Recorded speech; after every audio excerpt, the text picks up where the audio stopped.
Good afternoon. Thought I'd sit outside and do a little recording for the poem in your pocket. It's a little foggy out here, so please bear with me. This poem was written by a retired teacher in March of 2020. Her name is Kitty O'Meara, and she was reacting to the pandemic that's going on and trying to find a way to express herself. And this is what she came up with. And the people stayed home and read books and listened and rested and exercised and made art and played games and learned new ways of being and were still and listened more deeply. Some meditated, some prayed, some danced, some met their shadows, and the people began to think differently. And the people healed. And in the absence of people living in ignorant, dangerous, mindless, and heartless ways, the earth began to heal. And when the danger passed and the people joined together again, they grieved their losses and made new choices and dreamed new images and created new ways to live and heal the earth fully as they had been healed. Happy Poetry Month and happy Earth Day. See you at the library soon.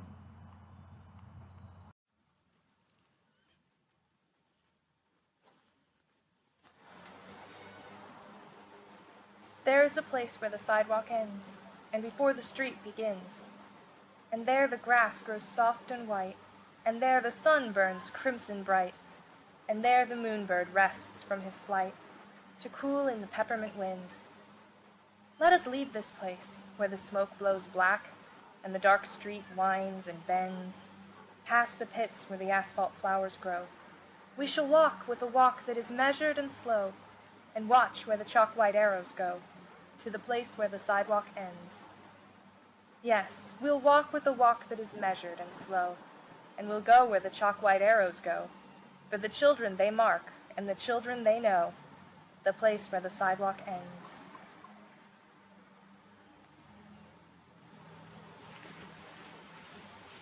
Hi, I'm Dan Hess. This is a poem that I wrote. Up and a day. Up and a day, when no imperfection scuttles through the sky, but one stray kite remains aloft, playing softly with the sun. You find it strange a boy like me can crave that same camaraderie? A Certain Lady by Dorothy Parker. Oh, I can smile for you and tilt my head and drink your rushing words with eager lips and paint my mouth for you a fragrant red and trace your brows with tutored fingertips when you rehearse your list of loves to me.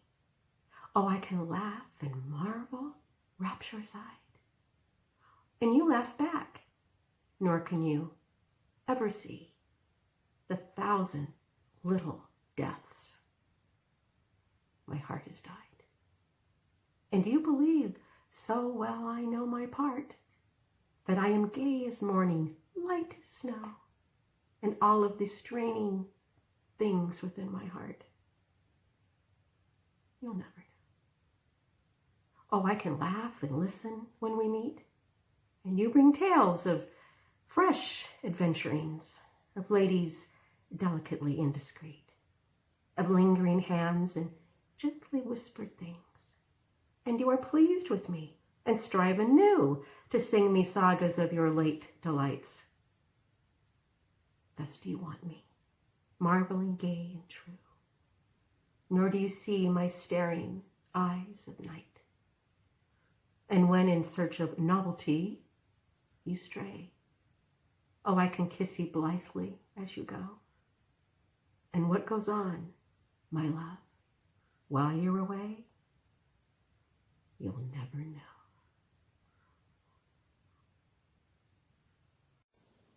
Brown Penny by William Butler Yeats. I whispered, I am too young, and then I am old enough. Wherefore I threw a penny to find out if I might love. Go and love, young man, if the lady be young and fair. Ah, penny, brown penny, I am looped in the loops of her hair. Oh, love is the crooked thing. There is nobody wise enough to find out all that is in it. For he would be thinking of love till the stars had run away and the shadows eaten the moon. Ah, penny, brown penny, one cannot begin too soon. The Invitation by Oriah Mountain Dreamer. It doesn't interest me what you do for a living. I want to know what you ache for, and if you dare to dream of meeting your heart's longing. It doesn't interest me how old you are. I want to know if you will risk looking like a fool for love, for your dream, for the adventure of being alive. It doesn't interest me what planets are squaring your moon. I want to know if you have touched the center of your own sorrow, if you've been opened by life's betrayals, or have become shriveled and closed from fear of further pain. I want to know if you can sit with pain, mine or your own, without moving to hide it, or fade it, or fix it. I want to know if you can be with joy, mine or your own, if you can dance with wildness and let the ecstasy fill you to the tips of your fingers and toes, without cautioning us to be careful, to be realistic, to remember the limitations of being human. It doesn't interest me if the story you are telling is true. I want to know if you can disappoint another to be true to yourself, if you can bear the accusation of betrayal and not betray your own soul, if you can be faithless and therefore trustworthy. I want to know if you can see beauty even when it is not pretty, every day, and if you can source your own life from its presence. I want to know if you can live with failure, yours and mine, and still stand at the edge of the lake and shout to the silver of the full moon, yes. It doesn't interest me to know where you live or how much money you have. I want to know if you can get up after the night of grief and despair, weary and bruised to the bone, and do what needs to be done to feed the children. It doesn't interest me who you know or how you came to be here. I want to know if you will stand in the center of the fire with me and not shrink back. It doesn't interest me where or what or with whom you have studied. I want to know what sustains you from the inside when all else falls away. I want to know if you can be alone with yourself and if you truly like the company you keep in the empty moments. I'm Virginia Sharkey, and I have 4 poems, 3 by other poets, 1 by myself. First poem is by David Ignato.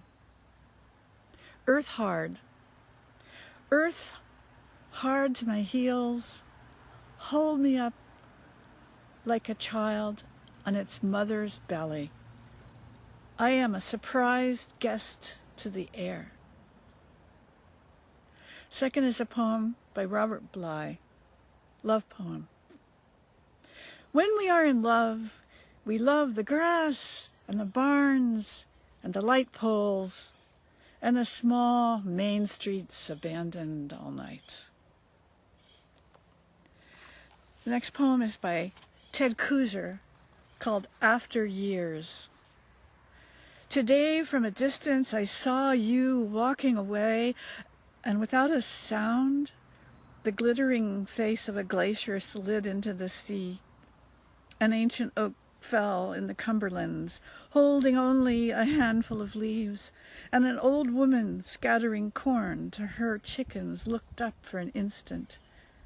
At the other side of the galaxy, a star 35 times the size of our own sun exploded and vanished, leaving a small green spot on the astronomer's retina as he stood in the great open dome of my heart with no one to tell.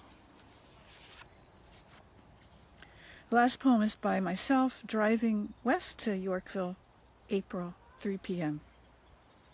Tons of light off a given day, nap on green slopes, belly up to the sky.